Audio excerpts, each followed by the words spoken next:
নমস্কার বন্ধুরা, লবিসা হোম কুকিংয়ে সবাইকে স্বাগত। আজকে আমি বানাচ্ছি শুক্তো।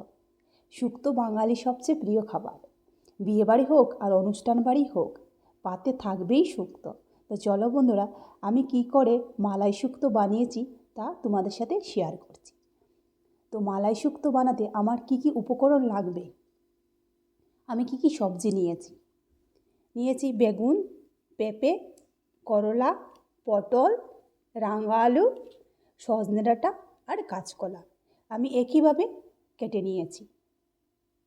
এবার আমার মশলা কী কী লাগবে আদা, কাঁচা লঙ্কা, কাজু, পোস্ত, সর্ষে আর রাঁধুনি। আমি একটুখানি জল দিয়ে সেটাকে পেস্ট বানিয়ে নিচ্ছি।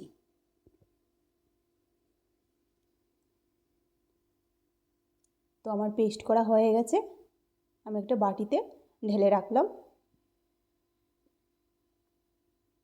এবার আমি একটা কড়াই বসিয়ে দিয়েছি, কড়াইতে তেল দিয়ে দিলাম পরিমাণ মতো। তেলটা গরম হয়ে যাওয়ার পর আমি বড়িটাকে ভেজে নিচ্ছি। আমি বড়িটাকে লাল লাল করে ভেজে নিচ্ছি। আমার বড়িটা ভাজা হয়ে গেছে, আমি এবার বড়িগুলো তুলে নিচ্ছি।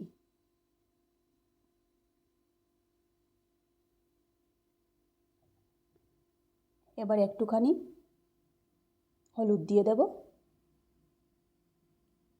এবার সব সবজিগুলো আমি একে একে দিয়ে দিচ্ছি। এবার কাঁচকলা দিলাম, পেঁপে দিলাম আর রাঙা আলু দিলাম। আমি এগুলোকে প্রথমে ভেজে নিচ্ছি। এইভাবে এক এক করে সব সবজিগুলোকে আমি ভেজে নেব। তো বন্ধুরা, তোমরা কিভাবে শুক্তো খাও অবশ্য জানাবে।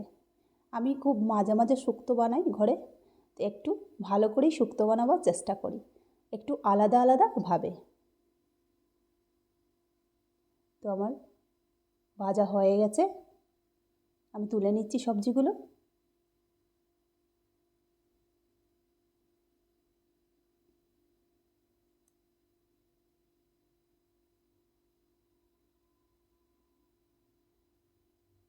এবার আমি করলা আর পটল দিয়ে দিচ্ছি। আমি ওগুলোকেও একইভাবে ভেজে নেব।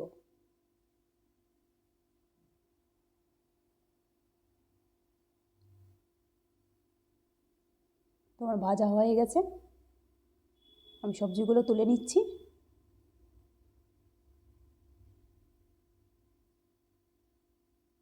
এবার আমি বেগুন ভেজে নেব। বেগুনগুলো দিয়ে দিলাম। বেগুনগুলোকে ভালো করে নাড়িয়ে নিচ্ছি আমি। একটুখানি লাল লাল হয়ে যাওয়ার পর আমি সজনে ডাঁটাটা দিয়ে দেব। সজনে ডাঁটাটাও যাতে একটুখানি নরম হয়ে যায়।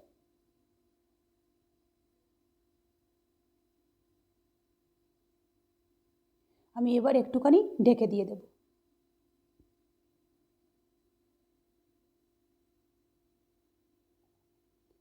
পাঁচ মিনিটের জন্য আমি ঢেকে দিয়ে দিলাম। আবারও ঢাকাটা খুলে আমি ভালো করে মিশিয়ে নিচ্ছি।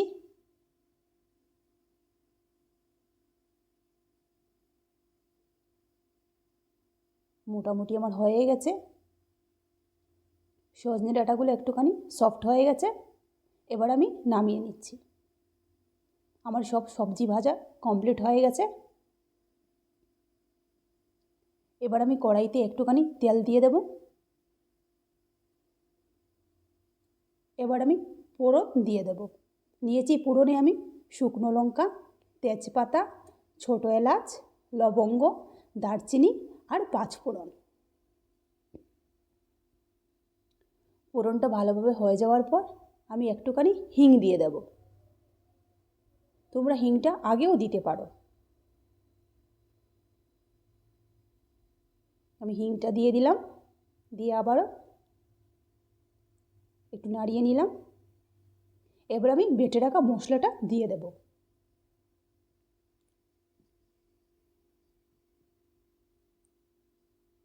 বেটে রাখা মশলাটা দিয়ে দিলাম, দিয়ে ভালো করে আমি মিশিয়ে নিচ্ছি।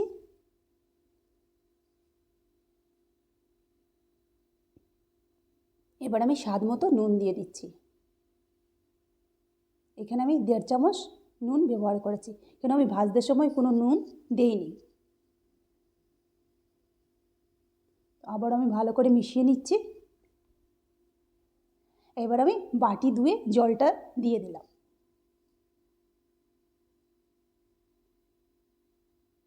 দিয়ে আবারও আমি একই প্রসেস ভালো করে মিশিয়ে নিচ্ছি, মশলাটাকে ভালো করে কষিয়ে নিচ্ছি। মশলাটা কষানো হয়ে যাওয়ার পর আমি সব ভাজা সবজিগুলো দিয়ে দিলাম। সবজিগুলো দেওয়ার পর আমি ভালো করে মিশিয়ে নিচ্ছি।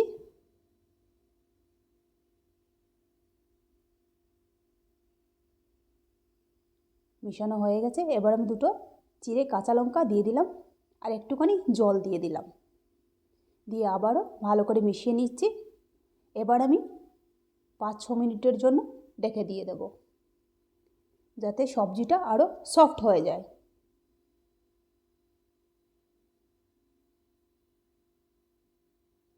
মাঝখানে আমি ঢাকাটা খুলে আবারও ভালো করে মিশিয়ে নিলাম আর দেখে নিলাম কি পর্যায়ে সবজিটা হয়েছে।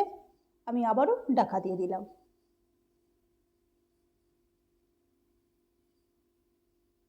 এবার আমি ঢাকাটা খুলে নিলাম। আমার জলটা পুরো শুকিয়ে গেছে। এবার আমি বড়িটা দিয়ে দিলাম। বড়িটা দিয়ে ভালো করে মিশিয়ে নিলাম।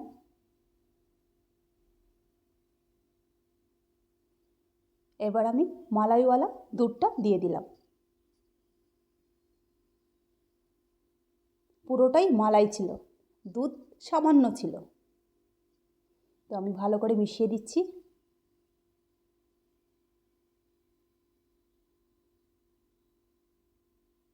এবার আমি একটুখানি জল দিয়ে দিলাম। তোমরা যদি পাতলা পাতলা শুক্তো খেতে চাও তাহলে পাতলাও করতে পারো, আর একটু যদি গাঢ় গাঢ় খেতে চাও গাঢ়ও করতে পারো। এবার আমি ডেকে দিয়ে দিলাম আবারও 5-6 মিনিটের জন্য, যাতে ভালো করে উতলে ওঠে। তো বন্ধুরা, যদি তোমাদের ভালো লেগে থাকে আমার রেসিপিগুলো, তো অবশ্যই লাইক করবে আর শেয়ার করবে আর কমেন্টও করবে। এবার আমি স্বাদ মতো গুড় দিয়ে দিলাম। এখানে আমি আরবান প্ল্যাটারে গুড় ইউজ করেছি। আবারও ভালো করে মিশিয়ে নিলাম। এবার আমি খোয়া ক্ষীরটা দিয়ে দিলাম। তো বন্ধুরা, ঘরে অবশ্য শুক্তো বানাবে, আর আমি যে পদ্ধতিতে বানিয়েছি সেই পদ্ধতিতে একবার বানিয়ে দেখবে খেতে কেমন লাগে। তো আমি লাস্টে একটুখানি ঘি দিয়ে দিলাম। ঘি দিয়ে ভালো করে মিশিয়ে নিলাম। এবার 2-3 মিনিট রেখে আমি নামিয়ে নেব। রেডি হয়ে গেল আমার মালাই শুক্তো। তো কেমন লাগলো?